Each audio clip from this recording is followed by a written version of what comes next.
Hello, welcome to a new video. My name is Prince Mason. Today we are going to be retouching this backlit portrait that I shot a while ago when I was in South Africa. Now, I was just going through my images and I saw this and I thought, this is probably going to be a difficult image for some people to expose, and I'll probably say color correct and also take into Photoshop and retouch. So that's what we're going to be doing now. For the retouching aspect in Photoshop, I'm going to be using my skin tone lots. I'm going to be using my retouching essentials pack, and all that you can get in my digital store. I'll put a link in the description below. This channel is not sponsored by anybody, and whenever you guys buy my digital products, that is how I make money off this channel, and that's how I can keep this channel going. So anyways, thank you so much. Let's get straight into today's video. Now, the first thing I want to do with an image like this is probably just correct the white balance, because it just seems a little bit off. Now, I shot this at about 7 in the evening, and at that point, you don't want to use like a really high Kelvin,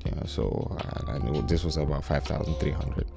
So what I'm going to do is just move it down to about 4,200, and at this point you can see that it's starting to look natural. So let's see how before and after. You can see the skin tones look natural right now. I'm just going to change my tint to I'm going to leave my tint the way it is.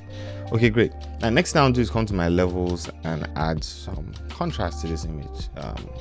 Right here it just seemed very flat, so I just pull in my blacks, and let's see, increase my shadows too. That looks good. That looks really good. Then reduce my highlights, and then what I'm going to do is reduce the whites in this image, and then also drag my whites in. Now if I turn on my exposure one, you can see that the black is blown out, so I'm just going to pull my highlights all the way down. It's not like it saves the back, but it's cool. We don't need that to not be blown out. Our major focus is right here on our subject. Okay, great. So you can use either your RGB curve, just work on your RGB curve like this, but I don't like using my RGB curve, so I'll turn everything up.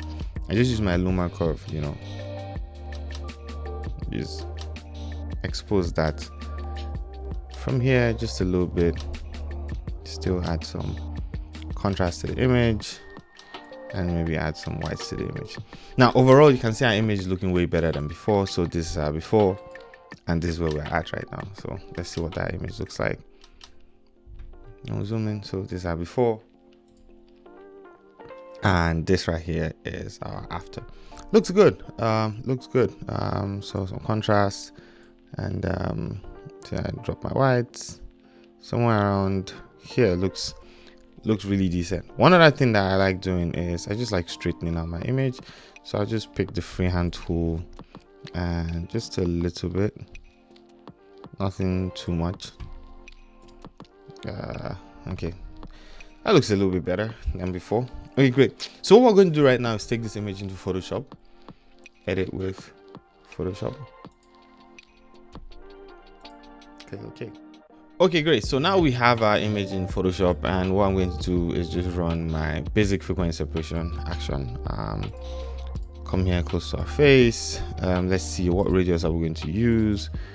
Because this image is quite soft, so we're going to use like a pretty small radius. Let's zoom in and see what this looks like on the screen.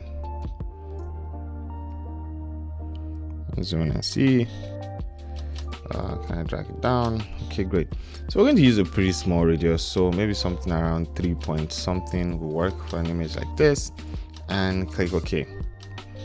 Okay, great. So now that we've gotten that out of the way, next thing we want to do is just use our clone stamp tool. Just pick your clone stamp tool. Make sure we are on current layer and our flow is at 100. Just zoom in, and we are going to clean up a few of these. Now for this shoot, the makeup artist did a decent job, but could have been better. But that's not why we're here. We're here to make sure it looks great. So what I'm going to do is just fix a little bit of this, and we're using frequency separation for this because we don't need to waste too much time trying to do micro dodge and burn for an image like this. It's highly unnecessary. We just need the skin to be cleaned up just a little bit. We don't need anything that is crazy. So I'm going to increase my brush size here and just take out a few of these, right? Okay, great. So mixer brush tool will do most of the work, to be very honest. Take some of these out. Like I said, if you want to get any of my actions, links are in the description below. Just go check them out.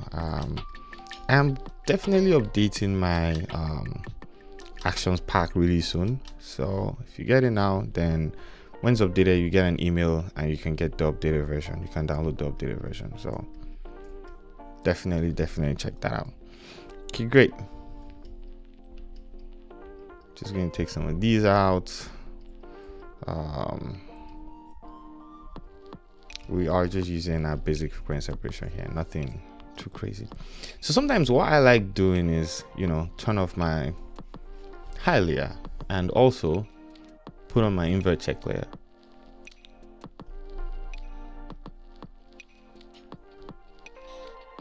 Just going to work with this.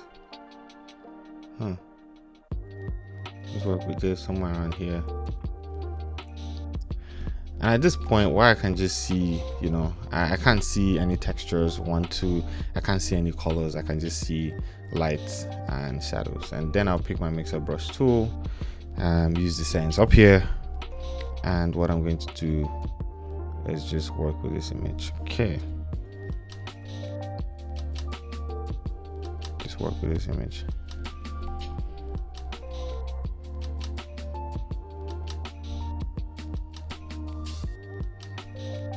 Okay, great.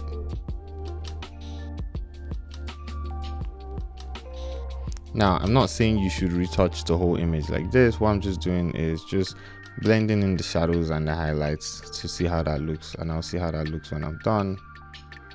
I already know for the most part the shape of my subject's face, so let's see how that looks. You guys can see that looks a lot better now. Let's see, it looks better than before. As before, it looks better now. Okay, great. So I'm going to turn this back on and just work with these right here.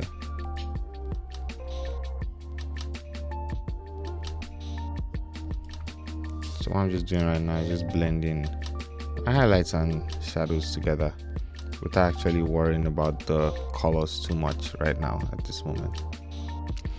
Okay, great. So I'll do the same here, just ease that in. Nothing too much, nothing too crazy.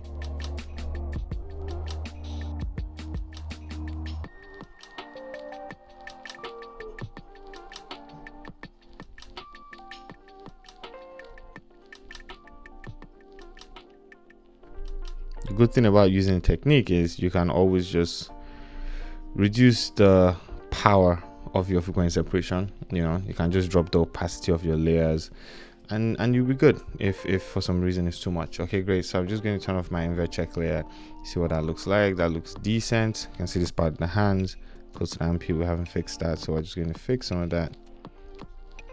Like I said, for a portrait like this, you don't need to do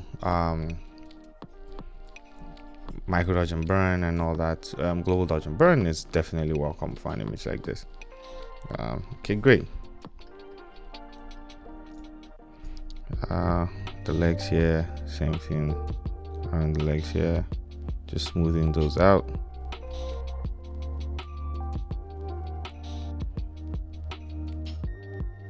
Just smoothing a few of these out.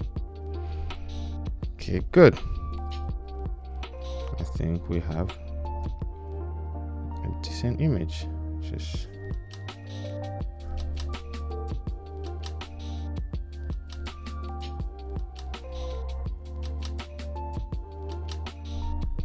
so let's turn this back on, and you can see we do have a decent image now.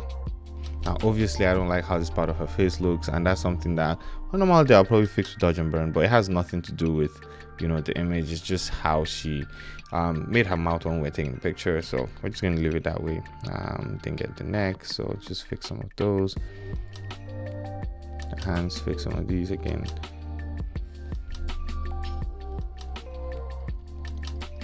And we look decent. This part of the eyes, there isn't much we can do here than just brush in to like reduce the swelling there.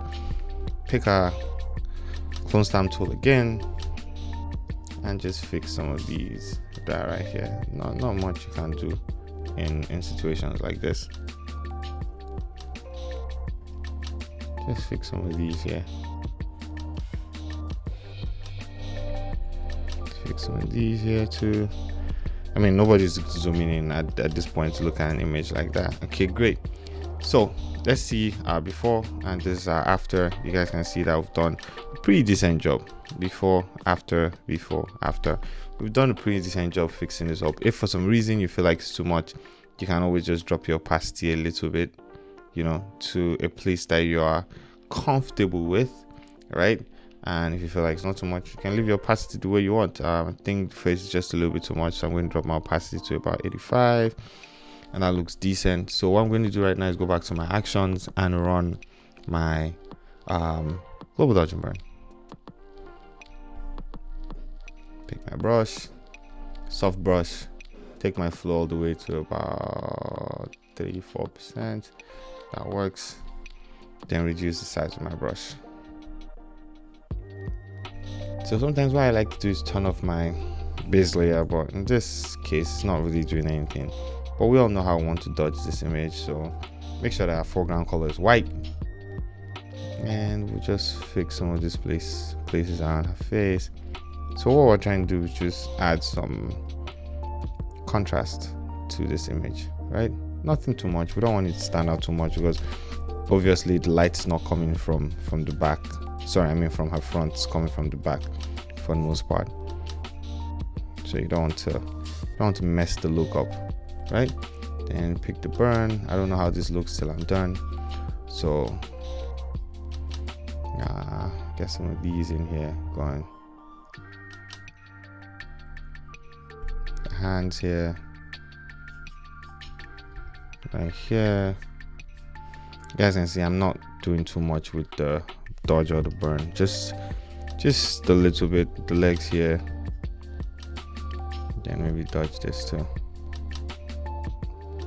and then okay, it's looking decent. I mean, it's looking really decent. Okay, before, after looks good. You can see like there's a huge patch here that we kind of like cleaned up with frequency separation. And what we're going to do right now is just create a levels adjustment layer, dragging our whites and dragging our blacks, and dragging our blacks. Okay, that looks good. That be looking good. So at this point, I think we're decent. We are in a pretty good place. What I'm going to do right now is just save this, take it back into Capture One, and see if we can do any type of color grade in Capture One.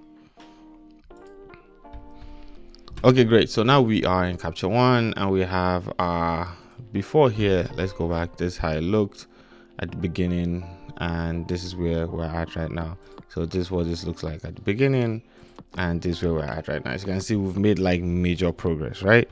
So the next thing I want to do is just go to our now where are you, color editor. I'm just going to turn most of these off, turn those off, come to our color editor, no, turn that off, color balance, thank you, not color editor.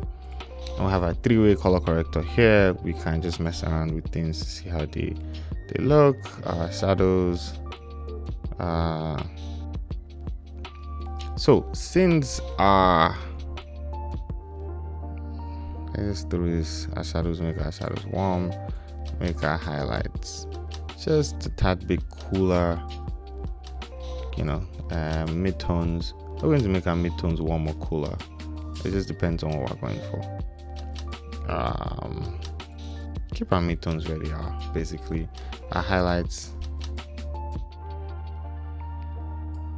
our midtones,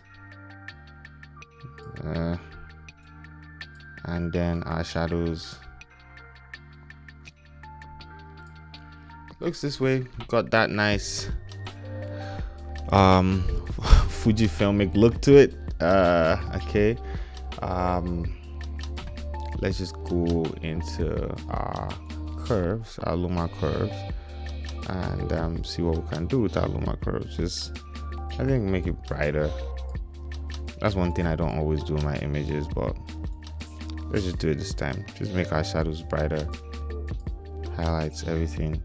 Just make it brighter, make it pop. Maybe add some contrast to it from here.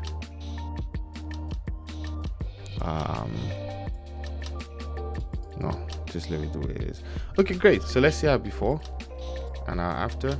Well, that looks really good. So let's see where we are coming from. We're coming from here, like this, all the way to here, and I think that looks really good. So yeah, that is just a quick way to edit your backlit pictures. Give it like a nice style, everything. Obviously, like, take your time, do not rush like me, but for the most part, if you have clients, you want to get your images out as soon as possible. So quick way to get this out of the way. If you guys enjoyed this video, let me know, and talk to you guys in the next video. Have a good day. Peace out, guys.